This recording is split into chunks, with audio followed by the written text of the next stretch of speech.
पुणे जिल्ह्यातील भोर तालुक्यातून एक अत्यंत हृदयद्रावक आणि संतापजनक घटना समोर आली आहे. नसरापूर गावात अवघ्या 4 वर्षांच्या निष्पाप चिमुकलीवर अत्याचार करून तिची निर्घृण हत्या करण्यात आल्याचा धक्कादायक प्रकार उघड झाला आहे. सुट्ट्यांसाठी आजीकडे आलेल्या या बालिकेवर 65 वर्षीय आरोपीने अत्याचार केल्यानंतर तिची दगडाने ठेचून हत्या केल्याचा आरोप आहे. इतकंच नव्हे तर पुरावे नष्ट करण्यासाठी त्याने मृतदेह गोठ्यातील शेणाच्या ढिगाऱ्याखाली लपवण्याचा प्रयत्न केल्याचंही समोर आलं आहे. मात्र सीसीटीव्ही फुटेजमुळे हा संपूर्ण प्रकार उघडकीस आला आणि पोलिसांनी आरोपीला ताब्यात घेतलंय. या घटनेमुळे नसरापूर गावात संतापाची लाट उसळली असून गावकऱ्यांनी निषेध म्हणून संपूर्ण गाव बंद ठेवले आहे. आरोपीला कठोरात कठोर शिक्षा, फाशीची शिक्षा द्यावी अशी मागणी नागरिकांकडून केली जात आहे. संतप्त ग्रामस्थांनी पोलीस ठाण्याबाहेर मोठी गर्दी करत रास्ता रोको आंदोलन सुरू केलंय. परिस्थिती नियंत्रणात आणण्यासाठी पोलिसांची मोठी फौज तैनात करण्यात आली असून नागरिकांची समजूत काढण्याचे प्रयत्न सुरू आहेत. गावात तणावपूर्ण शांतता असून नागरिकांमध्ये प्रचंड आक्रोश पाहायला मिळत आहे. या अमानुष घटनेमुळे केवळ नसरापूरच नव्हे तर संपूर्ण पुणे जिल्हा हादरलाय. एका निष्पाप बालिकेचं आयुष्य अशा प्रकारे संपवल्यामुळे समाजमन सुन्न झालं असून आरोपीला कठोर शिक्षा मिळावी हीच सर्वांची एकमुखी मागणी आहे. या प्रकरणामध्ये बीएनएस कायद्याप्रमाणे 137(2), 103, 64, 74, 140(1), 140(3), पॉक्सो कलम 4, 6, 8, 12 तहत FIR क्रमांक 169/2026 राजगड पोलीस स्टेशन या ठिकाणी दाखल करण्यात आलेली आहे.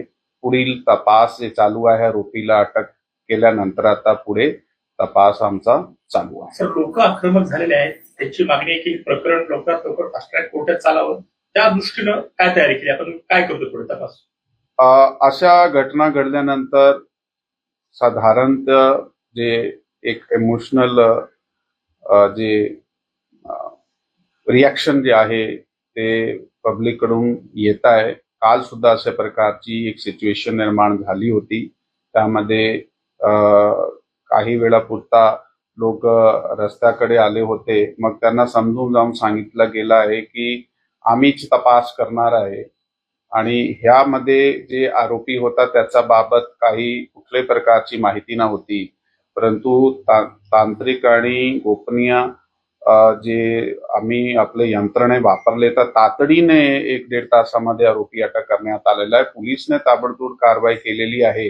आता तुम्ही आमचं सहकार्य करा. ते लोकांनी काल ऐकलाय, सहकार्य केलाय, ते शांततेने आहे, ते प्रोटेस्ट करताय, परंतु ते शांततेने आहे आणि पोलिसाच्या सहकार्य करत आहात.